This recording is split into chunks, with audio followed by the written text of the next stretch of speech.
There comes a moment in every great ruler's life when the future begins to matter more than the present.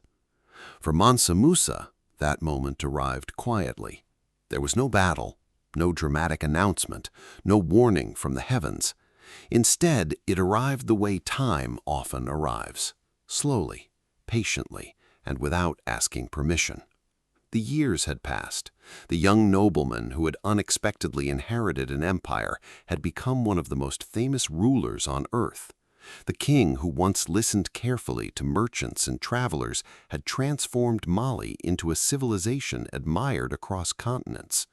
The pilgrim who crossed deserts carrying mountains of gold had become a legend during his own lifetime. Yet even legends grow older. As Musa entered the later years of his reign, he began spending more time reflecting on what he had accomplished and what would remain after he was gone. The empire stood at the height of its power. Trade routes stretched across vast distances. Gold continued flowing through the economy. Timbuktu was growing into a center of learning that attracted scholars from far beyond West Africa. Foreign merchants traveled thousands of miles, hoping to do business within Mali's borders. The kingdom was prosperous, the people were relatively stable, and the ruler at the center of it all had become a symbol of success.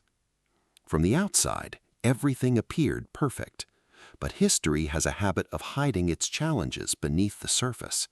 Musa understood something that many powerful leaders refuse to acknowledge. Success creates new problems. The larger an empire becomes, the harder it is to control. The wealthier a kingdom grows, the more people compete for influence. The stronger a ruler becomes, the more important the question of succession becomes. And succession was the challenge now looming over Mali.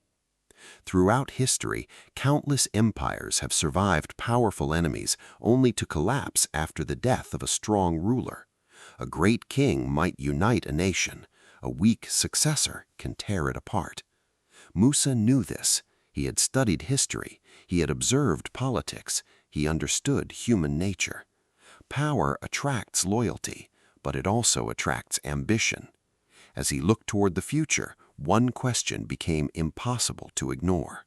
Would the empire survive without him? No ruler likes confronting that question, yet every ruler eventually must. While merchants continued trading and scholars continued teaching, Musa quietly worked to strengthen the foundations of the empire. He hoped the institutions he had built would endure. He hoped the culture of learning he had encouraged would continue. He hoped future leaders would understand that wealth alone could never sustain greatness. But hope and reality are not always the same thing. Meanwhile, the fame of Mansa Musa continued spreading throughout the world. Stories about his pilgrimage circulated from North Africa to Europe and beyond. Mapmakers drew images of him, writers described him, travelers repeated tales of his generosity. In some accounts, the stories became so exaggerated that listeners struggled to separate fact from fiction. Yet even behind the exaggerations, the truth remained extraordinary. Musa had become one of the few African rulers whose name was recognized far beyond his own continent. This mattered more than many people realize. At a time when information traveled slowly, achieving international fame was incredibly rare. Most rulers were known only within their own regions. Their accomplishments disappeared when memories faded. Musa was different. His journey had permanently placed Mali on the world's map.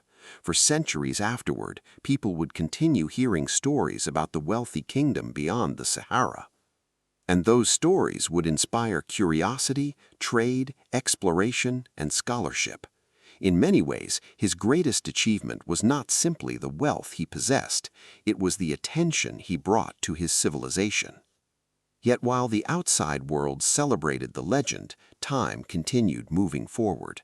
The years passed, the ruler aged, and eventually the chapter that every human being must face arrived. Mansa Musa died sometime during the 1330s. The exact details remain uncertain. History often preserves the achievements of great individuals more carefully than the final moments of their lives. What we know is that the empire lost the man who had guided it through its golden age. The king was gone. The legend remained. But now Mali faced its greatest test. Could it survive without him? At first, the answer appeared to be yes. The empire remained powerful. Trade continued. Cities prospered. The institutions Musa had supported continued functioning. For a time, it seemed his legacy would endure without interruption. But cracks gradually began appearing. Not all successors possessed Musa's vision. Not all leaders commanded the same respect.